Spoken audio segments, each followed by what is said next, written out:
이전 수면 영상을 재미있게 보셨다는 분들의 요청으로 만들어본 두 번째 영상 모음은 여성 살인자 편입니다. 저번 영상이었던 미스터리 편은 좀 더 잔잔했지만 이번 편은 뮤지컬 시카고에 실화가 된 두 건의 살인사건과 왕세자의 연인이 벌인 남편 살인사건 등이 있어 조금 더 요란한 편입니다. 제가 음향을 조절하긴 했지만 주무실 때 보시려면 소리를 조금 줄이시는 것도 괜찮을 듯 합니다. 흥미로운 역사 이야기와 함께 평온한 밤 되세요.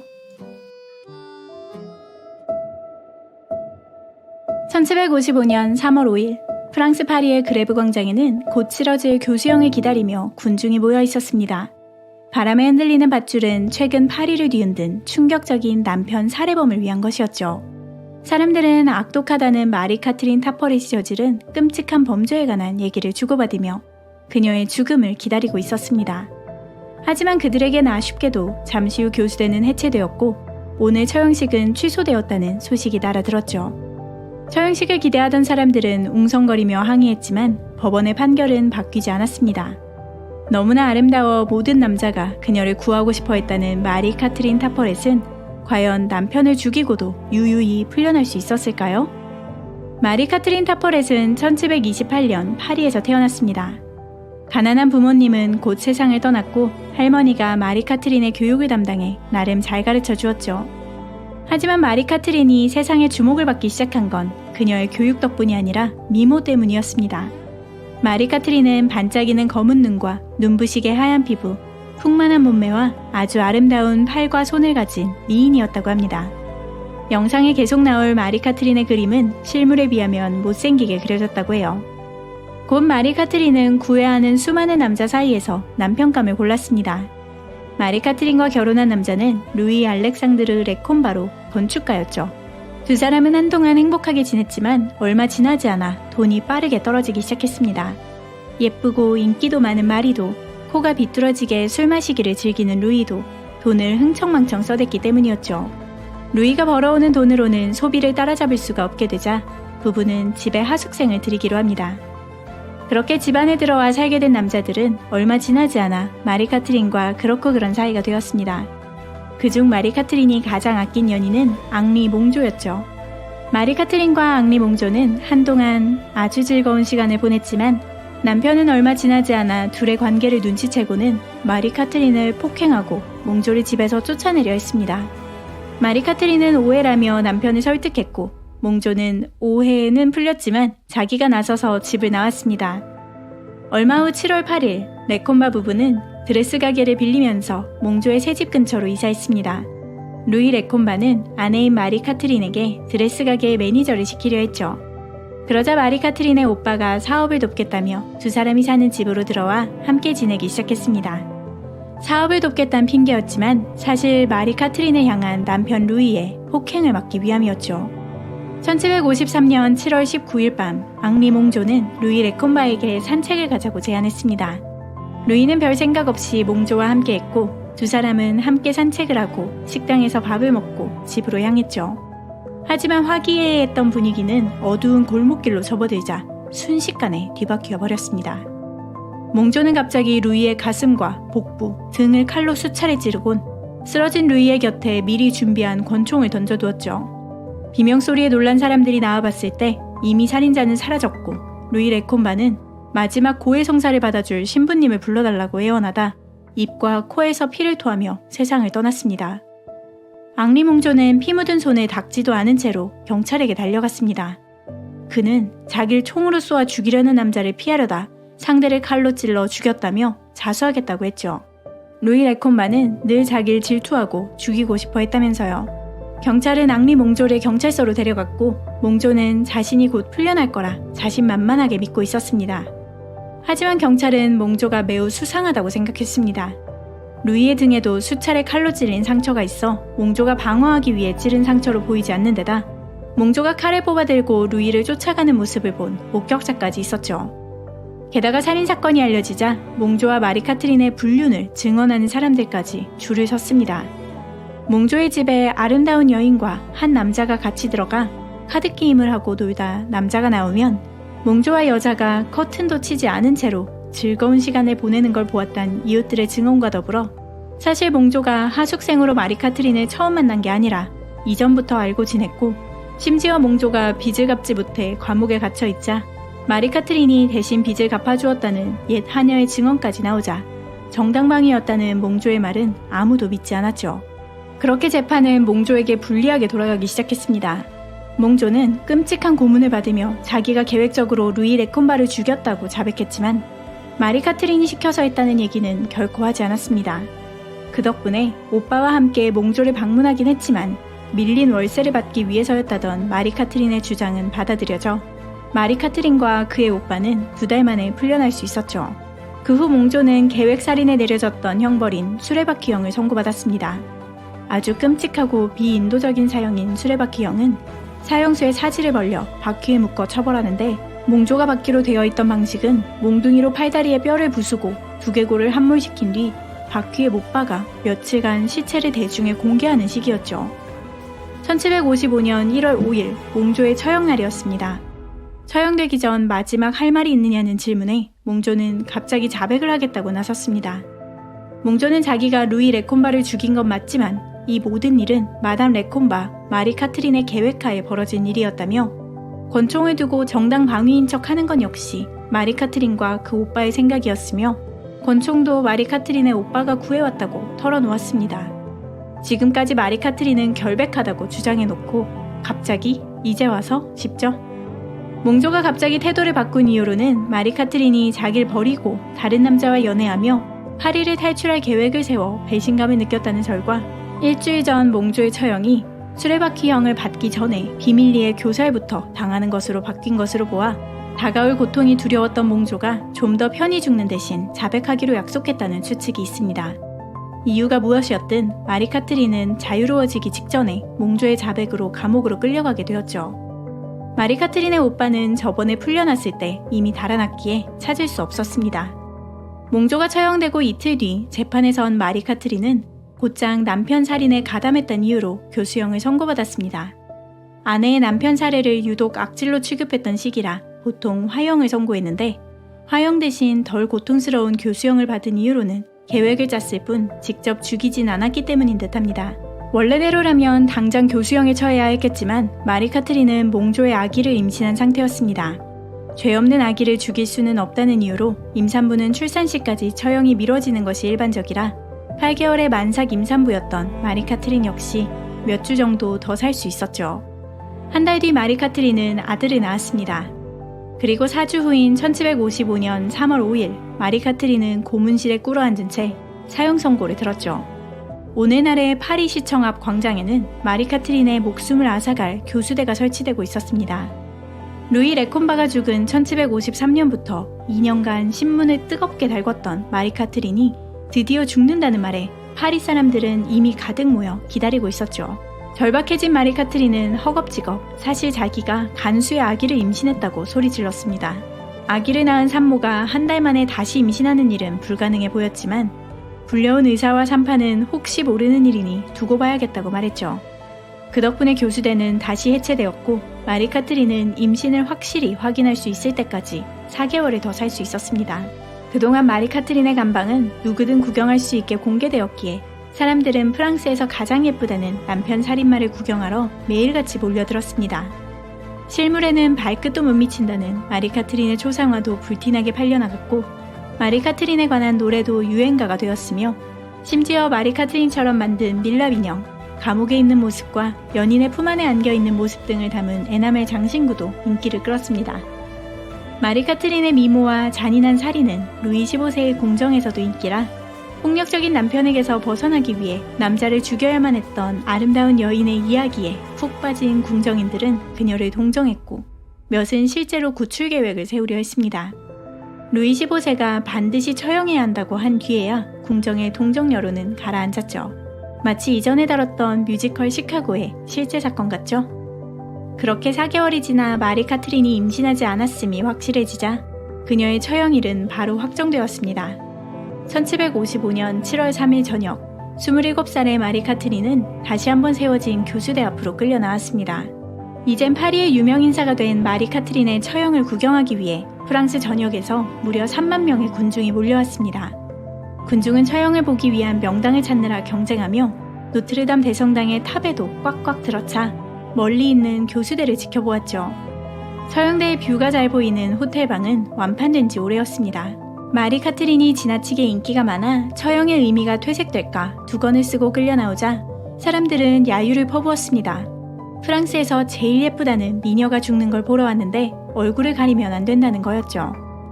어떤 이들은 마리 카트린은 이미 탈출했고 대타가 아니냐고 소리치기도 했습니다. 떨리는 발을 옮겨 교수대에 오른 마리 카트린이 죽는 순간이 다가오자 사람들은 마치 서커스를 구경하듯 손뼉을 치고 숨죽여 지켜보았습니다. 마리 카트린을 사형에 처할 사형 집행인은 훗날 마리 앙투아네트와 루이 16세, 로베스 피에르 등의 처형을 집행한 샤를 앙리 상송이었죠. 하지만 상송도 이때는 아직 10대의 초보 사형 집행인이었습니다.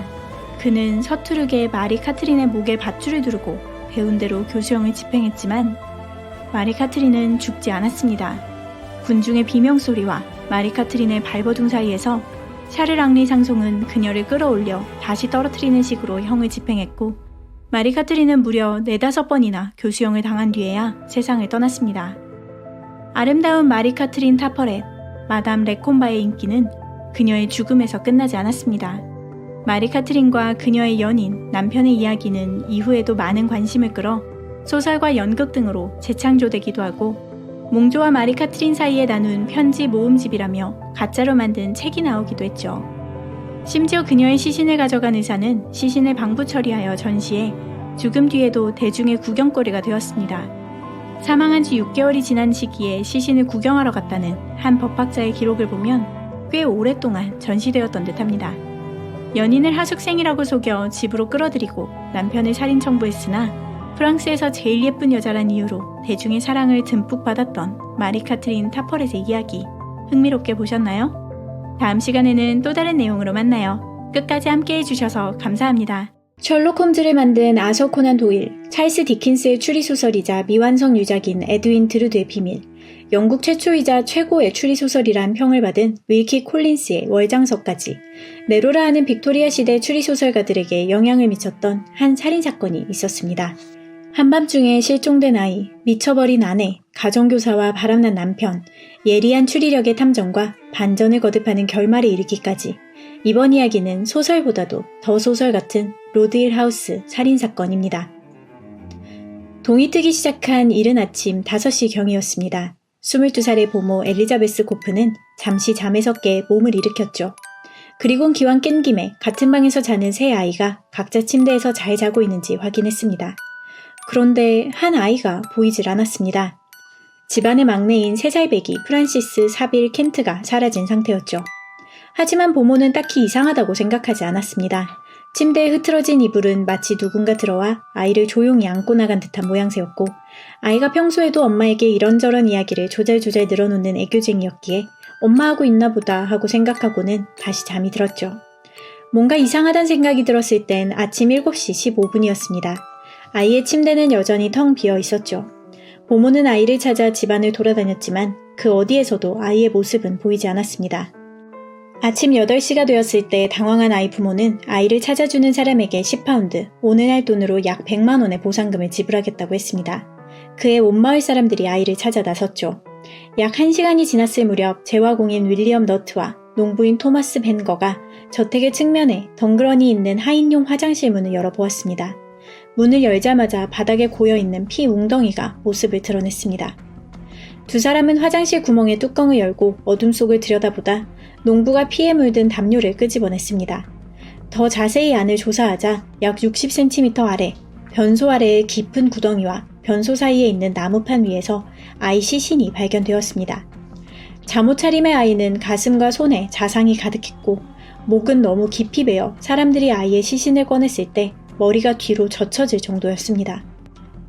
좋은 동네의 점잖은 상류층 집안에서 벌어진 충격적인 살인사건에 영국 사회가 뒤집어졌습니다. 그렇게 사건이 터진 지 얼마 지나지 않아 공장 감독관인 아이 아버지와 관련된 소문이 온 동네를 휘젓기 시작했습니다. 사실 켄트 집안은 이전에도 소문에 휩싸인 적이 있었습니다. 아이의 아버지인 사무엘 사빌 켄트는 첫 아내인 메리 앤과 결혼해 1829년부터 45년까지 무려 10명의 자녀를 두었습니다. 그의 아내는 정신병을 앓고 있었다는 소문이 있었는데 아이를 출산할수록 정신병이 더더욱 심각해졌다고 합니다. 태어나자마자 죽은 아이가 5이었기에 사무엘은 9번째 자녀인 콘스탄스가 태어나자 입주 가정교사를 들였습니다. 얼마 후 사무엘 켄트가 미쳐버린 아내를 두고 가정교사인 메리 드류 프렛과 바람이 났다는 소문이 동네를 휩쓸었습니다. 때마침 소문이 돌기 시작한 시절이 정신병에 걸린 부인을 둔 남자가 가정교사와 사랑에 빠진다는 내용의 제인 에어가 출간된 지 1년이 지난 1848년부터였기 때문에 현실판 제인 에어라며 더더욱 관심을 끌었습니다. 그런 소문을 피해 이사를 몇 차례 가기도 했지만 소문은 가라앉지 않았습니다. 특히 1852년 5월에 아내 메리앤이 갑작스럽게 사망하고 53년 8월에 가정교사와 재혼하자 사람들은 소문이 아니라 사실이었다고 확신하게 되었죠. 사무엘 켄트는 재혼한 아내와의 사이에서 자녀를 셋 더 두었습니다. 그중 1856년에 태어난 막내가 사망한 프란시스 사빌 켄트였죠. 사람들은 이번엔 사무엘 켄트가 옛버릇을 못 버리고 보모 엘리자베스 고프와 바람이 난 게 틀림없다고 쑥덕거렸습니다. 그 소문에서 영감을 얻은 64세의 존 폴리 경정은 보모를 체포했습니다. 그는 사무엘과 보모가 침대에서 불륜을 저지르고 있는 모습을 아이가 보았고 엄마에게 뭐든 조잘조잘 이야기하는 아이가 불륜을 폭로할까 두려워 목을 졸라 죽였다고 생각했습니다. 그리고 목이 졸려 죽은 상흔을 감추기 위해 칼로 찌르고 벤 뒤 누가 들어온 것처럼 응접실 창문을 열어둔 것이라고 추리했죠. 새벽 1시에 툭하면 짖는 개가 몇 번 짖은 걸 빼면 아이가 실종되는 동안 보모를 비롯해 아무도 몰랐는데 이는 보모가 죽였거나 보모가 동조했기 때문이라는 거였죠. 보모가 체포되었다는 소문은 삽시간에 퍼져나갔습니다. 사람들은 보모가 자기가 아니라 사무엘 켄트가 아이를 죽였다고 털어놓았다. 아니다. 아이 시신을 발견한 재화공인 윌리엄 너트가 보모의 연인이다 같은 얘기를 떠들어댔지만 사실 보모는 자긴 아무것도 모른다며 결백만을 주장하고 있었습니다. 사건이 미궁으로 빠지고 언론이 경찰을 비웃기 시작하자 경찰은 당시 어려운 사건을 모두 해결하기로 유명했던 뛰어난 탐정을 불렀습니다. 그렇게 45세의 탐정 잭 위처가 로드힐 하우스에 당도하였죠. 잭 위처는 존 폴리 경정이 잡아둔 보모에는 전혀 관심이 없었습니다. 그는 아무도 관심 갖지 않았던 딸 콘스탄스 켄트를 주목했습니다. 사실 초기 수사 때 경찰은 벽난로 굴뚝 안에서 갈색 종이로 감싼 피투성이의 잠옷을 발견했습니다. 그렇잖아도 바닥에 흥건했던 피로도 설명되지 않을 만큼 시신에서는 피가 모두 사라진 상태였기에 살인자의 옷에 피가 가득 묻었을 거라고 짐작되던 상황이었죠. 폴리 경정은 살인자가 이 잠옷을 없애기 위해 돌아올 거라고 추측하고는 다시 원래 자리에 넣어두고 순경 둘에게 잠옷을 지키라고 시켰습니다. 하지만 잠깐 사이에 잠옷은 사라져 있었죠. 폴리 경정은 이게 문제가 될까 잠옷을 발견한 사실도 없어진 것도 보고하지 않았습니다. 하지만 잭 위처는 곧장 잠옷에 주목했습니다. 시신에서 사라진 피가 옷에 묻었을 거라고 생각한 그는 가족과 하인들의 옷장을 뒤졌고 사무엘 켄트의 16살 난 딸 콘스탄스의 옷장에 그녀가 직접 적어둔 옷 목록과 옷장 속의 옷 가지수가 맞지 않는다는 걸 알아차렸습니다. 콘스탄스는 목록에 잠옷이 3벌이라고 적어두었지만 옷장에는 2벌밖에 없었습니다. 위처가 이에 관해 묻자 콘스탄스는 사건이 벌어지기 일주일 전에 빨래를 맡겼는데 빨래하는 여자가 잃어버린 거라고 답했습니다. 하지만 빨래하는 여자와 여자의 딸은 일주일 전에 켄트 집안에서 나온 빨래에는 콘스탄스의 잠옷이 없었다고 증언했죠. 콘스탄스의 잠옷은 특이하기 때문에 결코 못 알아봤을 리가 없다면서요. 오히려 그들은 살인사건이 일어난 건 금요일이었고 며칠 후 월요일에 스케줄대로 빨래가 나왔는데 다른 사람들의 잠옷은 다 들어있었지만 콘스탄스의 잠옷만 없어 이상하다고 생각했다고 얘기했습니다. 잭 위처는 더 자세히 조사할 수 있도록 일주일간 콘스탄스를 잡아달라고 부탁했고 경찰은 곧장 콘스탄스를 체포했습니다. 하지만 아버지 사무엘 켄트는 좋은 변호사를 구해 보석금을 내고 딸을 감옥에서 꺼내왔습니다.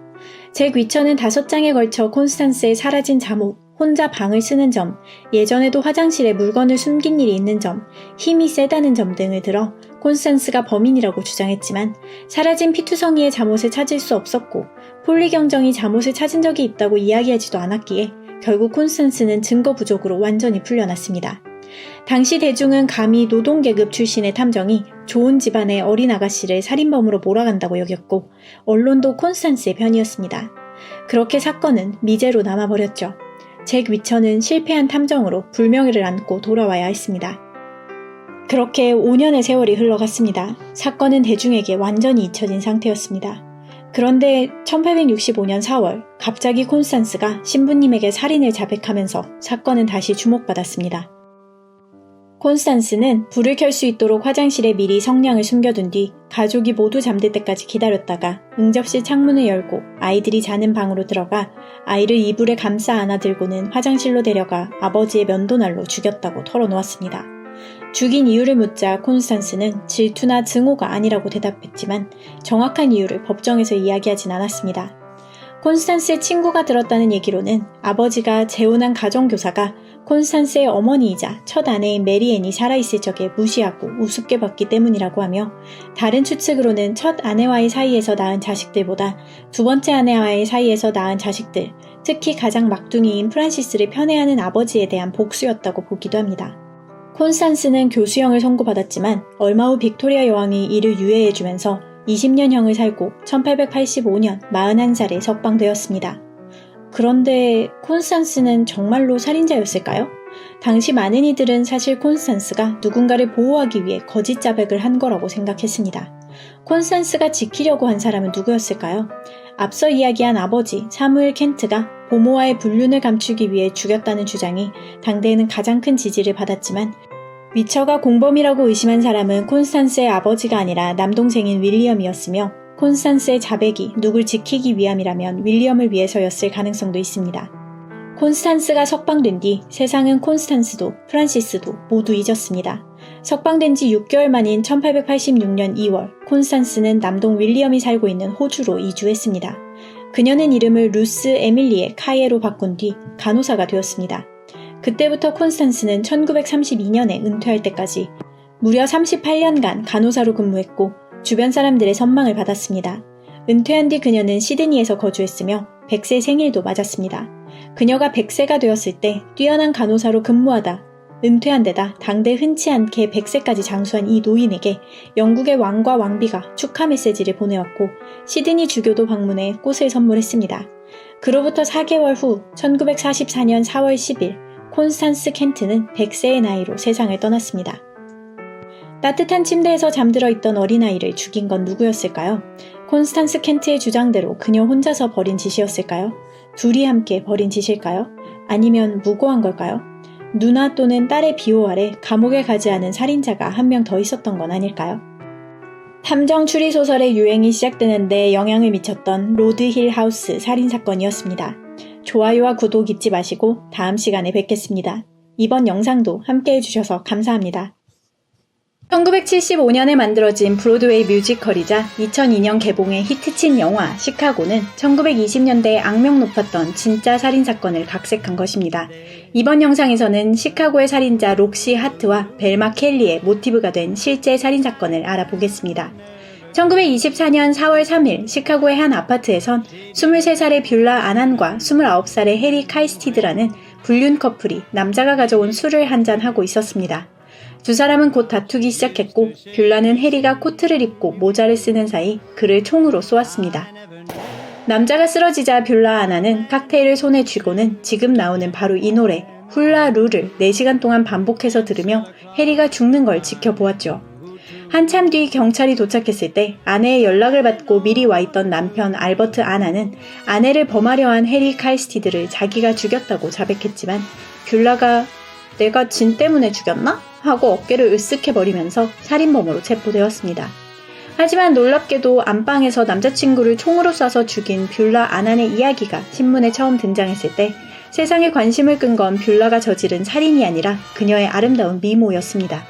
당시 뷰라가 가게 된 쿡 카운티 감옥에는 14명의 다른 여성 살인 용의자가 있었는데 간수부터 기자들까지 뷰라가 가장 예쁘다고 생각했습니다.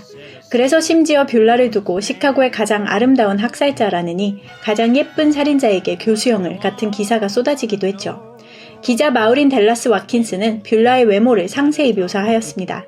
시카고의 살인 용의자 중 가장 예쁘다고들 한다. 그녀는 젊고 말랐고 짧은 고동색의 머리카락, 커다랗고 매혹적인 푸른 눈, 끝이 올라간 코, 투명한 피부, 살짝 루즈를 바른 교묘한 미소, 세련된 이목구비와 지적인 표정까지 매우 좋은 사람 같아 보이는 데다 평균 이상으로 예쁘다. 그렇게 뷰라 아난의 해리 칼스티드 살인사건은 순식간에 엄청난 관심을 끌었습니다. 평범한 벌이의 수리공인 뷰라의 남편은 가진 돈을 모두 쏟아부어 좋은 변호사를 고용했죠. 변호사의 이름은 윌리엄 S. 스튜어트, 시카고에 등장하는 능글맞은 변호사 빌리 플린이라고 주로 불리는 윌리엄 플린의 모티브가 된 인물입니다. 변호사는 뷰라가 승리하기 위해선 말을 잘해야 한다고 생각해 뷰라에게 뭐라고 해야 할지를 가르쳤습니다. 여기서 영화 시카고에서처럼 두 사람이 동시에 총을 잡으려 한 거라는 주장이 등장했죠. 하지만 그 외적인 부분에서 뷰라는 증인석에서 툭하면 이야기를 바꾸고 변호사와 협의한 것과는 다른 말을 했습니다. 우선 뷰라는 이전에 진 때문에 죽였나 보다는 말은 당시 너무 당황하고 혼란스러워 아무 말이나 한 거라고 주장했습니다. 그리곤 남자가 술에 취해 떠나려 하지 않자 제발 가달라고 부탁하다가 말다툼을 한 거라고 했다가 임신한 사실을 알리자 남자가 책임지고 싶지 않아 했고 그래서 싸우다가 총을 향해 두 사람이 동시에 손을 뻗었으며 뷰라가 겨우 총을 먼저 잡은 것이라고 주장했습니다. 진짜 임신했었냐고요?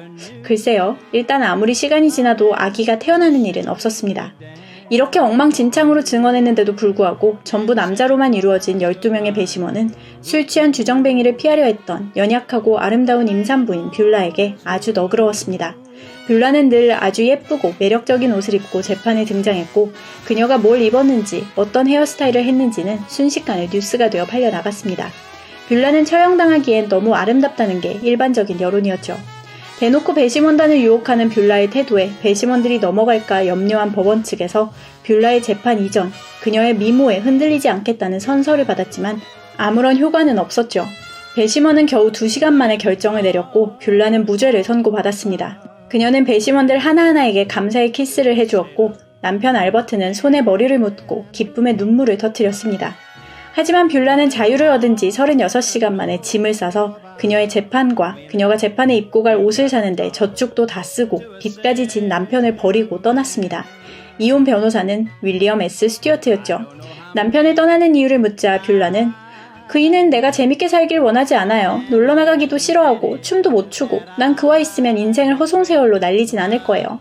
그는 너무 느려요. 라고 답했죠. 뷰라는 이 유명세를 가지고 영화배우가 되고 싶어 했습니다. 그녀가 떠난 걸 두고 남편 알버트가 뷰라가 날 떠났다는 걸 믿을 수 없군요. 뷰라는 다른 여자와 다를 점이 없죠. 선천적으로 연약하고 보호가 필요해요. 그녀는 내게 돌아올 겁니다. 내가 너무 일을 열심히 하느라 그녀를 내버려 두었기에 날 떠난 건가 봐요. 라고 말했다는 걸 보면 시카고에서 록시의 남편과 캐릭터가 정말 비슷하죠? 두 사람이 이혼하는 데는 2년이 걸렸습니다. 1926년 9월 7일에 이혼한 뷰라는 1927년 1월 19일 에드워드 하립이라는 복서와 재혼했습니다. 그의 가족이 무척 반대한 데다 그는 이혼했다고 주장하긴 했지만 어쨌든 아내가 있었음에도 불구하고 이루어진 결혼이었죠. 남편이 어디 갔는지 몰랐던 하립의 아내는 신문에 난 뷰라의 새 남편이 자기 남편임을 깨닫고 애 둘을 데리고 나타났고 뷰라는 곧 남편의 폭력을 이유로 이혼했습니다. 1928년 1월 뷰라는 새로운 남자를 찾아 약혼했지만 곧 결핵을 앓게 되었습니다. 그렇게 시카고를 떠들썩하게 흔들었던 아름다운 살인자 뷰라 아나는 결핵으로 세상을 떠났죠. 그녀의 장례식에는 첫 남편 페리 스티븐스, 둘째 남편이었던 알버트 아난, 셋째 남편인 에드워드 하립, 넷째 남편이 될 거였던 약혼자까지 모두 찾아왔다고 해요. 시카고의 또 다른 중요한 인물인 벨마 켈리의 실존 인물 벨바 가트너 역시 같은 시기에 살인을 저질렀습니다. 시카고의 카바레 가수로 벨 브라운이라는 가명을 썼던 벨바 가트너는 첫 남편과 헤어지고 가수로 살다가 두 번째 남편 윌리엄 가트너와 재혼하였습니다. 벨바보다 20살이 더 많고 부유한 윌리엄 가트너는 5개월 만에 벨바가 전 남편과 제대로 이혼한 게 아니라며 혼인 무효를 주장했고 이는 받아들여졌습니다. 근데 막상 혼인 무효가 되고 나니 벨바가 그리웠는지 윌리엄은 다시 벨바에게 돌아왔고 두 사람은 두 번째로 결혼했습니다. 두 번이나 결혼할 정도로 윌리엄 가트너를 사랑했는진 모르겠지만 아무튼 벨바는 결혼 전이나 후나 여전히 여러 남자들과 자유로운 연애를 즐기고 다녔습니다. 이걸 잘 알고 있던 남편은 툭하면 이혼하자고 했다가 벨바의 매력에 취소하고 다시 잘 지냈다가 울컥하면 또 이혼하자고 하는 식으로 그야말로 전쟁 같은 사랑을 하고 있었죠. 그런 독특한 결혼 생활을 하고 있던 두 사람이 또 별거에 들어갔던 1924년 3월의 어느 날 카바레의 진 파티에서 신나게 놀고 나온 벨바와 가장 최근 남자친구인 자동차 판매사원 월터 로는 자동차 데이트를 하고 있었습니다. 얼마 후 월터 로는 자기 차에서 죽은 채 발견되었습니다. 그의 곁에는 권총과 당시 금주령으로 인해 불법이었던 술 한 병이 놓여 있었죠. 경찰이 벨바 가트너를 체포하러 왔을 때 피투성이의 옷과 함께 발견된 벨바는 시카고의 셀블록 탱고에서 벨마 켈리가 주장하는 것처럼 아무것도 기억나지 않는다고 대답했습니다. 월터로와 차를 탔던 건 사실이긴 하지만 자긴 무척 취해 있었고 그 뒤의 일은 모르겠다고요. 벨바의 부자 남편은 벨바와 별거 중이긴 했지만 그래도 벨바를 위해서 최고의 변호사 선임했습니다. 그와 함께 벨바는 사실상 배심원을 직접 골랐고 배심원 앞에서 유혹적으로 굴라고 충고하는 다른 죄수들의 말을 주의 깊게 들었죠. 아직 뷰라가 감옥에 들어오지도 않았는데 왜 이런 충고가 나왔는지는 시카고에 나온 또 다른 충격적인 사건을 봐야 합니다. 그건 다음 영상으로 가져올게요. 증인석에선 월터 로의 직장 동료는 월터가 벨바의 살해 협박에 두려워하며 생명보험을 추가로 들어야겠다고 했다 말했습니다. 벨바는 월터에게 강한 소유욕을 보였고 월터가 아내와 아이들에게 돌아가겠다고 하자 그를 감금하고 칼로 협박했었다고요. 검사 측에선 벨바가 월터에게 집으로 들어오라고 제안했는데 이전에 감금당한 적 있던 월터가 거절하자 총으로 협박하다 쏜 거라고 주장했습니다. 벨바는 이런 주장에 코웃음으로 응수했습니다. 그녀는 기자 마우린 달라스 왓킨스와의 인터뷰에서 이렇게 답했습니다. 나도 걔를 좋아했고 걘 날 사랑했지. 하지만 그 어떤 여자도 남자를 죽일 만큼 사랑할 순 없어. 그럴 가치가 없거든. 항상 넘쳐나는 게 남자인걸? 게다가 월터는 그냥 애였어. 고작 29살이었지. 난 38이고 말이야. 그 애가 날 사랑하든 떠나든 내게 무슨 상관이었겠어? 진과 총이라니. 둘 중 하나만 있어도 안 좋은데 같이 있으면 이렇게 난장판이 된다니까. 안 그래? 뷰라가 시카고 쿡 카운티 감옥에서 가장 예쁜 살인자였다면 벨바는 가장 세련된 살인자였습니다. 그녀가 뭘 입었는지는 신문에 자세히 묘사되었죠. 벨바는 고급스러움 그 자체다. 앞섭에는 하얀 레이스 프릴과 검은 꼬임 장식이 달린 푸른 트일 정장에 프랑스 굽이 달린 에나멜 구두와 시폰 스타킹. 게다가 모자는, 세상에 모자는 헬멧 형태의 은빛 버클과 코케이드식의 리본이 달렸는데 아래로 흘러내린 리본은 멋지고 유혹적으로 턱 밑에 메어두었다. 누가 보면 살인 용의자가 아니라 어디 공주님이라도 묘사해둔 듯하죠. 그런 호의적인 언론 앞에서 벨바는 누가 월터로를 죽였는지는 모르겠지만 자살한 걸 수도 있지 않겠냐고 되물었습니다. 그렇게 매력적이고 자신만만하고 섹시한 벨바에게 홀린 배심원단은 이런 말도 안 되는 얘기에도 무죄를 선고했습니다. 무죄 판결이 나오자 재판 내내 무심하고 쿨한 태도였던 벨바는 연기를 집어던지고 큰 소리로 깔깔 웃으며 변호사들을 끌어안아주고 배심원단에게 감사의 인사를 날렸습니다. 아, 정말 좋아. 아주 행복하군. 빨리 나가서 시원한 바람 좀 쐬야겠어. 라고 외쳤다고 해요. 하루아침에 남편을 잃은 월터 로의 아내는 무죄 판결에 거의 실신하듯 무너져 흐느꼈습니다. 1925년 벨바는 남편 윌리엄 가트너와 재결합하고는 이 모든 걸 잊기 위해선 유럽 여행이 딱이라며 남편과 즐겁게 떠났습니다. 1926년 윌리엄 가트너는 또 이혼을 요구했습니다. 이유는 벨바가 폭력적이고 알코올 중독이며 바람 피운 게 들키자 자기를 죽이겠다고 협박했기 때문이었죠. 둘은 다시 이혼은 안 한 듯하며 1948년 12월 2일에 윌리엄 가트너가 사망하자 벨바는 캘리포니아로 이주해 잘 살다가 1965년 80세의 나이에 자연사하였습니다.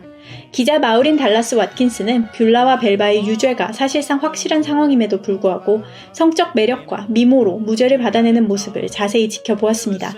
당시 검찰은 예쁜 여자는 유죄를 받지 않는다고 생각했고 언론은 신이 나서 화려한 드레스니 나쁜 남자에게 당한 예쁜 여자의 이야기니 불법 주류, 퇴폐적인 재즈에 물든 타락한 여인 등에 대한 기사를 찍어냈습니다.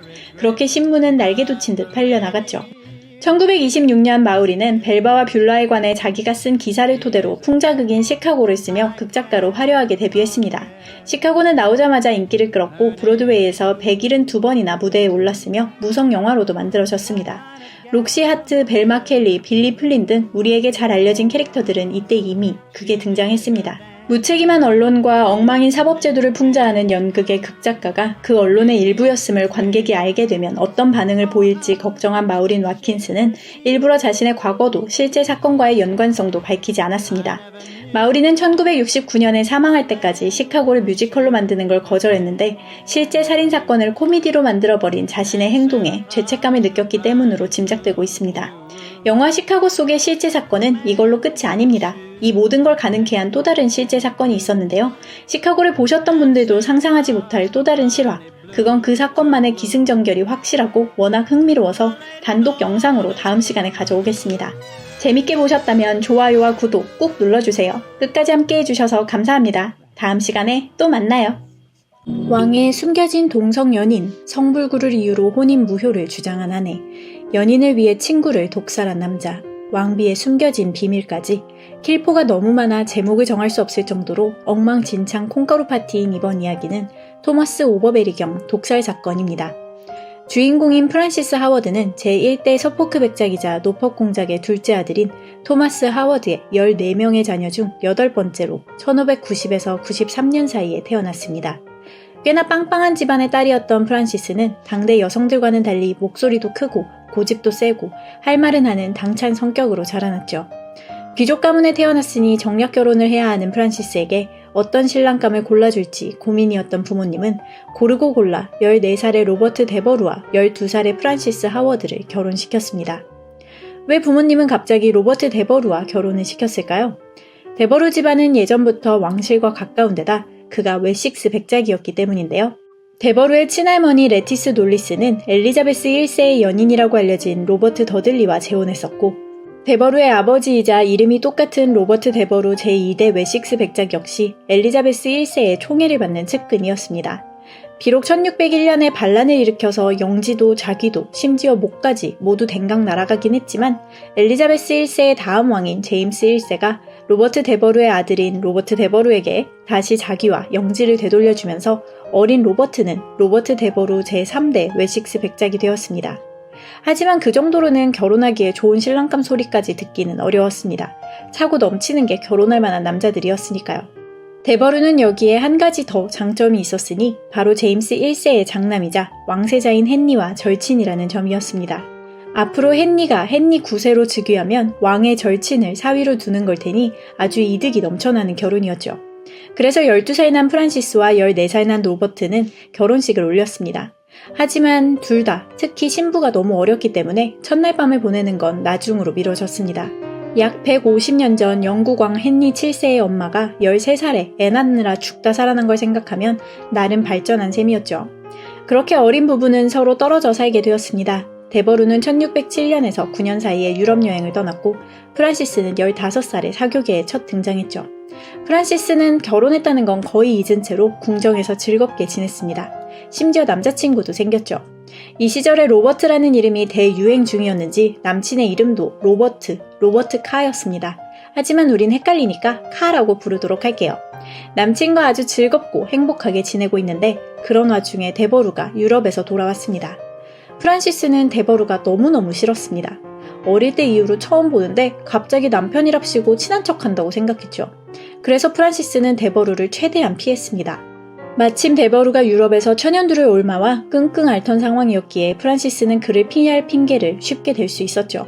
데버루가 다 나은 뒤에도 프란시스는 이런저런 핑계를 대고 공개적인 자리에서 데버루에게 창피 주는 발언을 하고 방문을 의자로 막아놓는 등 데버루를 필사적으로 막아냈습니다. 그렇다면 프란시스의 남자친구인 로버트 칸은 뭐하는 사람이었을까요? 칸은 귀족이 아닌 신사계층으로 14살 무렵에는 덤바 백작의 평범한 시동으로 에든버러에서 일하고 있었습니다. 거기서 칸은 런던에서 법을 공부하는 학생이자 에든버러에 휴가차 놀러온 20살의 토머스 오버베리를 만나게 되었죠. 비록 6살의 나이 차이가 있었지만 두 사람은 금방 친구가 되었습니다. 몇 년 뒤에 카가 런던으로 올라오면서 오버베리와 더더욱 가까워졌죠. 오버베리가 궁정에 일자리를 얻고 조금씩 사다리를 오르고 있을 때였던 1607년의 어느 날 20살이 된 카가 사다리를 순식간에 훌쩍 뛰어넘는 사건이 일어났습니다. 40살의 제임스 1세가 참관한 마상대회에 나간 카가 시합 중에 말에서 떨어져 다리가 부러지는 부상을 입게 되었거든요. 동성애자였을 가능성이 아주 큰 제임스 1세의 눈에 젊고 유쾌한 로버트 카는 쏙 들어왔고 그때부터 제임스 1세는 카의 곁을 떠날 줄을 몰랐습니다. 왕은 손수 카가 다 나을 때까지 곁에서 간호했고 병상에 누워있는 카를 위해 라틴어를 가르쳐주기도 했죠. 비록 카가 외모나 재치에 비해 머리는 그리 똑똑하지 못해 라틴어를 따라오진 못했지만 그래도 제임스는 상관없었습니다. 제임스는 대놓고 카를 매우 총애했습니다. 산책할 때면 카의 팔짱을 끼고 몸을 기댄 채 걸었고 기사자기도 주고 선왕인 엘리자베스 1세의 충신이자 런던탑에 갇혀있던 월터 롤리경의 토지를 빼앗아 카에게 선물로 주고 서머셋 백작자기를 내려주기도 했습니다. 추미론에도 한 자리를 내어주기까지 했죠. 말에서 떨어져 왕의 품 안으로 들어간 셈이네요. 이렇게 왕에게 사랑받았던 카가 왕과 성적인 관계까지 맺었었는지는 알 수 없습니다. 동성애가 금지되었던 시절이었기에 카와 왕의 관계에 대해 다들 쉬쉬했으니까요. 그런 사이 카는 궁정에 등장한 예쁘고 당차고 매력적인 프란시스 하워드에게 푹 빠져버렸고 두 사람은 대놓고 다정한 연인 사이가 되었습니다. 이 둘이 어디까지 갔는지 역시 알 수는 없지만 카는 프란시스를 위해서라면 뭐든 해주고 싶어 했고 그 덕분에 하워드 가문은 카의 총애와 결합해 승승장구할 수 있었습니다. 1612년 재무장관이자 국무장관이었던 로버트 세실이 사망하면서 궁정에 빈자리가 생겼습니다. 프란시스의 아버지 토마스 하워드는 그 자리에 들어가고 싶어 했죠. 그런데 그걸 도울 수 있는 사람은 사위가 아니라 딸의 남친인 로버트 카였습니다. 게다가 반년 뒤에는 사위 데버루의 최고 장점이었던 절친 왕세자 헨리가 장티푸스로 세상을 떠나면서 데버루는 쓸모없는 놈이 되어버렸죠. 마침 프란시스도 카도 서로를 너무나 사랑하고 있었고 결혼시켜준다고 하면 뭐든 할 듯했기에 프란시스를 위해 1613년 혼인무효 소송을 걸었습니다. 혼인무효를 요구하는 근거로는 남편의 성불구를 들었죠. 궁정은 물론 전국이 떠들썩해졌습니다. 혼인무효라니, 게다가 남자가 그걸 못해서라니, 세상에 이렇게 재밌는 이슈도 없었거든요. 프란시스는 눈물을 흘리며 자기는 남편과의 관계를 위해 모든 걸 다 했지만 남편의 문제로 아무것도 할 수 없었다고 했습니다. 정말로 아무것도 하지 못했는지 확인하기 위해 프란시스는 처녀성 검사를 받기도 했습니다. 10명의 노부인과 2명의 산파가 프란시스의 처녀성을 확인했고 처녀가 맞다고 결론 내렸죠. 프란시스는 정말로 카와 아무것도 안 했던 걸까요? 프란시스는 부끄럽다는 이유로 얼굴을 가리고 검사를 받았는데 이 때문에 사실 프란시스 대신 데타가 검사받은 거라는 소문이 궁정을 휩쓸었습니다. 그러자 혼인무효는 상관없었지만 남자의 자존심이 뭉개지는 건 억울했던 데보루는 자기는 아주 건강하고 성적인 문제도 전혀 없지만 딱 한 명 프란시스하고만 안 된다고 주장했습니다. 아무도 믿지 않고 비웃기만 하자 심지어 그는 증거를 보여주겠다며 볼 사람만 있다면 바지를 내려댔다고 해요. 아니 굳이 그럴 필요까진... 그러자 이번에는 무슨 소문이 돌았냐면 프란시스가 마녀고 데버루에게 저주를 걸었기 때문에 데버루가 성불구가 되었다는 것이었습니다. 심지어 혼인무효 소송을 검토하던 판사들이 데버루에게 폴란드로 가서 퇴마를 하라고 제안하는 건 어떨지 고민하기까지 했죠. 저주를 걸었다는 증거를 찾을 수 없었기 때문에 흐지부지 되었지만요. 그런 와중 카의 곁에서 매니저 역할을 하며 함께 부유해지고 있었던 절친 토마스 오버베리는 카가 생각보다 프란시스와의 결혼을 진지하게 생각하자 충격받았습니다. 그동안 카 덕분에 자기도 얻고 돈도 벌었는데 하워드 집안의 손에 카가 들어가면 자기 곁에서 멀어지게 될 테니까요. 게다가 그가 보기에 프란시스는 경박하고 조신하지도 않고 고집도 세고 고분고분하지도 않아 최악의 신부감이었습니다. 그래서 오버베리는 카를 위해 긴 시를 한 편 썼습니다. 이 시 안에는 이상적인 아내란 어떤 모습인가를 구구절절 늘어놓은 그야말로 꼰대 오브 꼰대 같은 시였습니다. 카는 들은 척도 하지 않았지만 프란시스는 자기를 대놓고 저격한 오버베리의 시에 무척 분노했습니다. 결국 오버베리는 얻은 건 없이 정만 늘어난 셈이었죠. 친구가 실수하는 걸 어떻게든 막으려 오버베리가 필사적으로 모든 인맥을 활용하고 있었기 때문에 소송은 질질 끌리고 있었습니다. 그러자 카와 프란시스, 하워드 가문은 이 오지랖 넓은 친구를 해결하기 위해 머리를 맞댔습니다. 심지어 제임스 1세의 아내인 앤 왕비도 과거 오버베리가 정원에서 왕비를 비웃는 소리를 한 걸 들은 뒤로 오버베리에게 칼을 갈고 있었기 때문에 작전에 동참했을 가능성이 있습니다. 이들의 작전대로 제임스 1세는 오버베리에게 러시아 대사가 되라는 명을 내렸습니다. 평범한 신사계층 출신의 오버베리에게 영국을 대표해 러시아로 가라는 건 아주 큰 영예였지만 친구가 걱정됐던 오버베리는 왕의 명을 거절했습니다. 제임스 1세는 오버베리의 거절에 매우 기분 나빠하면서 명령 불복종을 이유로 그를 런던탑에 가둬버렸습니다. 오버베리가 거절할 거라는 것, 그리고 그 거절에 왕이 기분 나빠하며 가둘 거라는 것까지 모두 내다본 프란시스의 수였죠. 그로부터 5개월 뒤 오버베리는 감옥에서 병을 얻어 사망했습니다. 오버베리가 세상을 떠나고 11일 뒤에 로버트 데버루와 프란시스 하워드의 결혼은 무효라는 판결이 나왔고 3개월 뒤에 로버트 카와 프란시스는 성대한 결혼식을 치렀습니다. 그렇게 약 2년이 흘러갔습니다. 왕의 총애는 카를 떠나 새롭게 등장한 조지 빌리어즈에게로 향했습니다. 카가 왕이 가장 아끼는 측근 자리에서 멀어지기 시작하자 카를 확실히 없애버리기 위함이었는지 오버베리의 죽음에 관한 소문이 크게 돌기 시작했습니다. 그러다 어느 약사의 조수가 죽어가며 프란시스 하워드가 독사를 명했다고 털어놨다는 얘기가 나오자 왕은 어쩔 수 없이 조사를 명했습니다. 얼마 지나지 않아 감옥 관리인인 게르베이스 엘위스 경은 오버베리의 감옥 집사였던 웨스턴이 음식에 독을 넣으려 시도했었으나 자기가 막았다고 주장했습니다. 그래서 일단 10월 중순경 프란시스와 카는 체포되어 런던탑에 감금되었고 웨스턴은 10월 25일에 처형되었습니다. 그가 처형되기 직전 프란시스의 전남편 데버루의 편인 존 홀레스 경과 존 웬트워스 경, 오버베리의 매형인 존 리드코트 경 등이 진짜 네가 한 짓이냐고 큰 소리로 물으며 처형을 방해했습니다. 그 때문에 이 중 몇은 왕의 판결을 의심한 죄로 한동안 감옥에 들어가야 했죠. 11월 7일 이번에는 독을 제공한 자인 앤 터너가 재판정에 섰습니다. 의사의 과부이자 궁정인들이 많이 찾는 매춘구를 운영하는 포주인 앤 터너는 과거 프란시스의 시중을 들었던 적이 있는 여인이었습니다. 그녀는 무고하다고 울부짖었지만 앤 터너의 집을 조사한 결과 야한 그림 몇 장과 점성학자인 사이먼 포먼의 마법서가 등장했기 때문에 게임은 끝난 셈이었죠. 앤 터너는 마녀를 위해 준비된 무시무시한 처벌을 피하기 위해 죄를 자백했고 독을 제조한 자의 이름을 밝힌 뒤 좀 덜 고통스러운 교수형으로 11월 14일에 세상을 떠났습니다. 독 제조자이자 약사인 프랭클린은 양심의 가책을 느껴 털어놓는다며 끝까지 자기는 막으려고 했다고 주장하는 게르베이스 엘위스 경이야말로 독살 주도자라고 자백했습니다. 그는 프란시스가 엘위스 경의 글씨체를 알아보지 못해 자기에게 읽어달라고 부탁했었으며 그때 읽은 편지에서 엘위스 경은 그는 저주받을수록 건강해지는 듯합니다 라고 썼다고 증언했죠.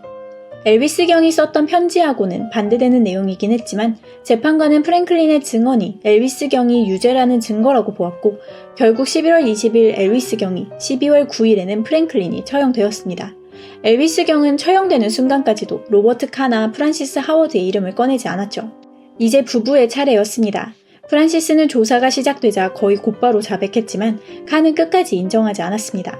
그렇다면 프란시스와 카는 오버베리를 죽였던 걸까요? 실제로 프란시스나 카가 이 독살에 관여했는지는 불확실합니다. 계획을 알고만 있었을 수도 있고 전혀 몰랐을 수도 있죠. 자기는 무죄라고 억울하다고 하는 카에게 제임스 1세는 진짜 죽였든 아니든 유죄를 인정하기만 한다면 사면해주겠다고 약속했는데 왜 이런 약속을 했던 걸까요? 이 때문에 사실 왕비가 죽인 것이고 왕도 살해 계획에 껴있던 거라는 설도 있습니다. 카는 왕의 사면 약속에도 불구하고 자기는 무죄라고 주장했지만 주요 증거를 태우고 아내의 죄를 감추려 뇌물을 준 죄로 아내와 함께 유죄 판결을 받았습니다. 참고로 배심원단에는 누가 껴있었냐면 프란시스의 전남편인 로버트 데버루가 있었습니다. 그는 제임스 1세에게 꼭 자기 전부인을 참수형시켜야 한다고 설득했다 합니다. 그의 뜻대로 카와 프란시스는 둘 다 사형 선고를 받았습니다. 그런 사이 1615년 12월 프란시스는 감옥 안에서 딸 앤을 낳았습니다. 프란시스와 카 사이의 유일한 자식이었죠. 사형을 선고하긴 했지만 왕은 둘을 처형하진 않고 질질 끌다가 1616년 4월에 둘의 처벌을 사형에서 무기징역으로 바꾸었습니다. 이들의 적과 프란시스를 마녀라고 생각하던 대중이 크게 분노했지만 왕은 꿈쩍도 하지 않았죠. 프란시스는 1622년에 감옥에서 풀려났고 끝까지 용서를 빌지 않았던 카는 24년에 풀려났습니다. 이후 두 사람은 외동딸인 앤을 키우며 조용히 살았습니다. 프란시스의 전남편인 로버트 데버루는 1630년 엘리자베스 파렛과 결혼했습니다. 하지만 이번 결혼도 엉망진창인 건 마찬가지였죠. 두 사람은 금방 사이가 나빠졌고 곧 별거에 들어갔습니다. 결혼하고 6년 뒤 아내가 아들을 낳았는데 온 궁정이 이 아이는 데버루의 아들이 아니라 아내의 연인인 토마스 우베데일 경의 아들이라고 믿었습니다. 또 한 번 데버루는 비웃음거리가 되었죠.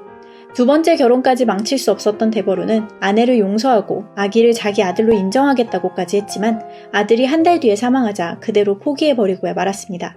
아름답지만 악독하다는 낙인이 찍힌 프란시스 하워드의 오버베리경 살인사건으로 인해 오버베리경이 이전에 썼던 아내라는 시는 재조명받았고 이후 60년 동안 한 번도 절판되는 일 없이 꾸준히 베스트셀러가 되었습니다.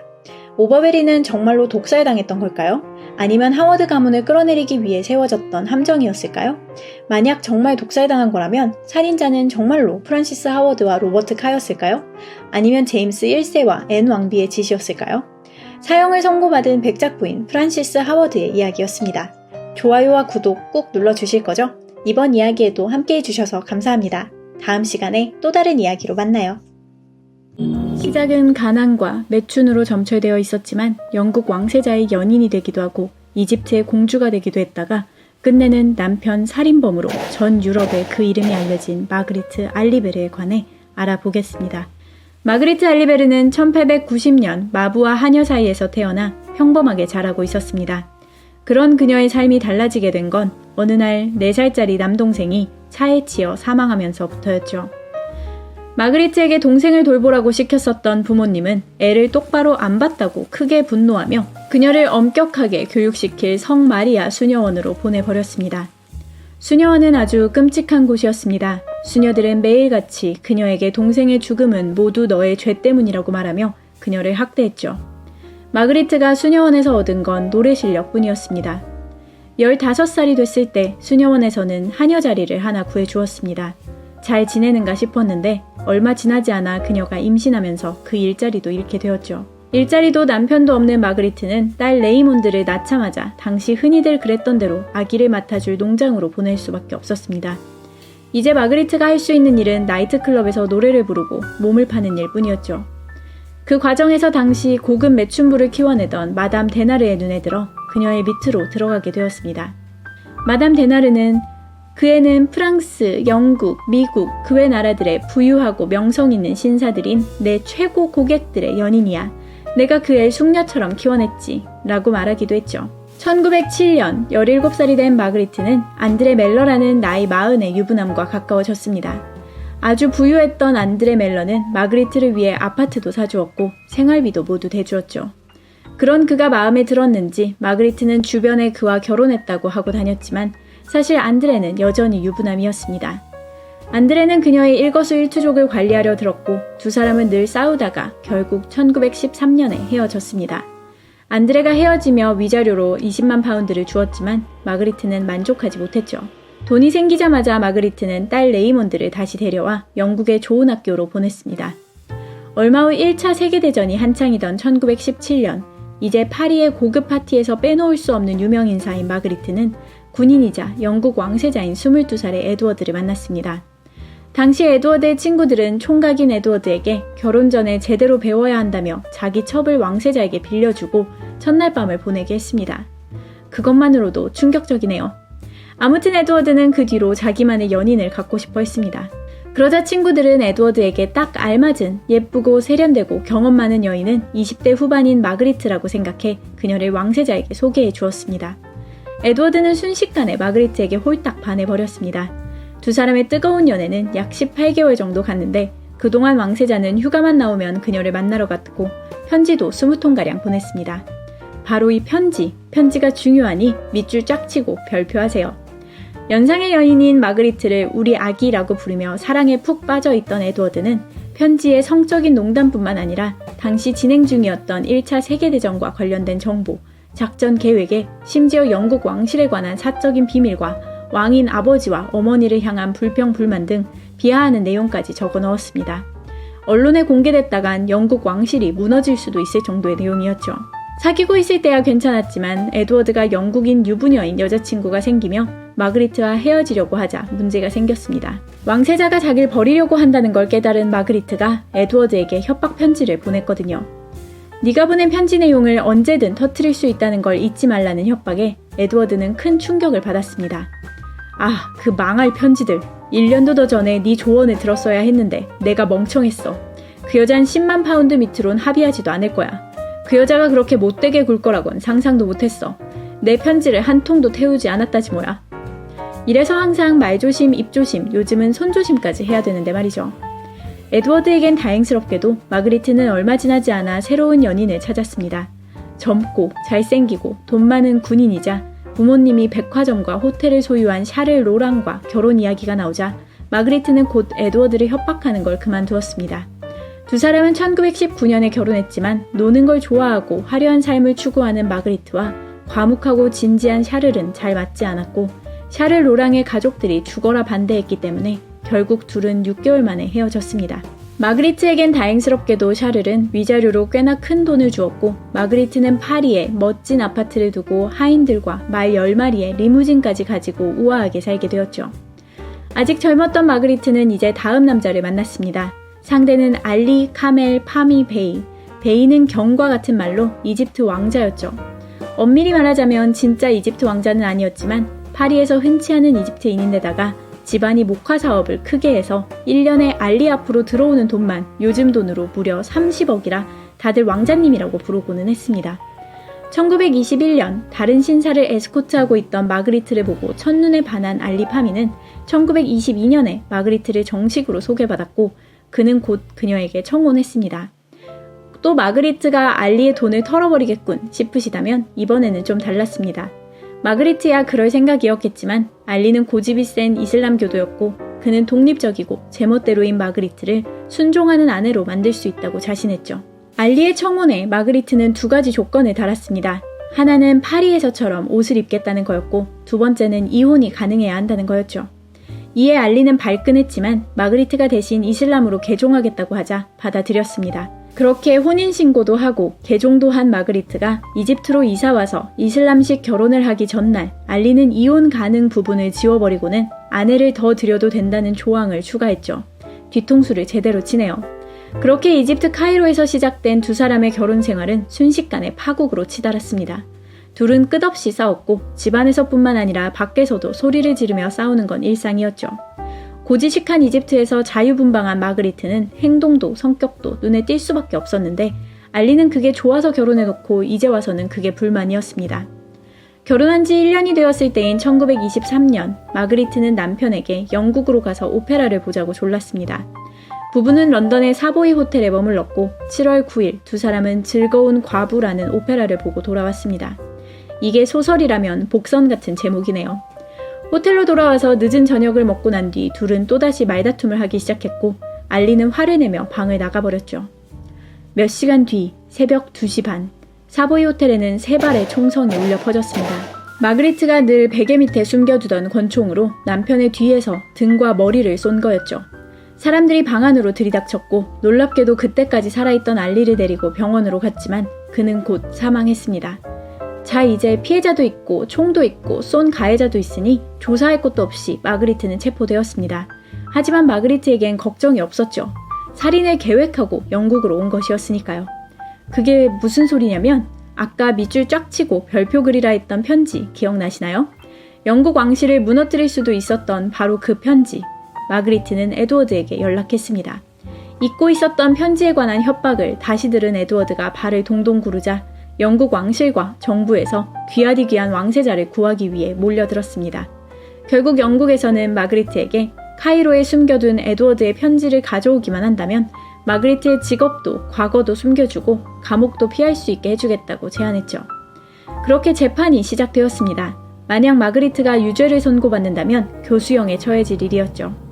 하지만 왕세자의 연줄 덕에 마그리트의 직업, 과거, 에드워드와의 관계는 재판정에서 언급이 금지되었고 당대 최고의 변호사가 변호를 맡았으며 알리 파미는 심히 인종차별적인 시선으로 그려졌습니다. 말다툼을 하다가 등 뒤에서 총을 쏜 내용은 사라지고 마그리트는 자신을 폭행하는 남편을 피해 달아나다가 목숨을 지키기 위해 어쩔 수 없이 눈물을 흘리며 총을 쏜 아내라는 내용으로 대체되었습니다.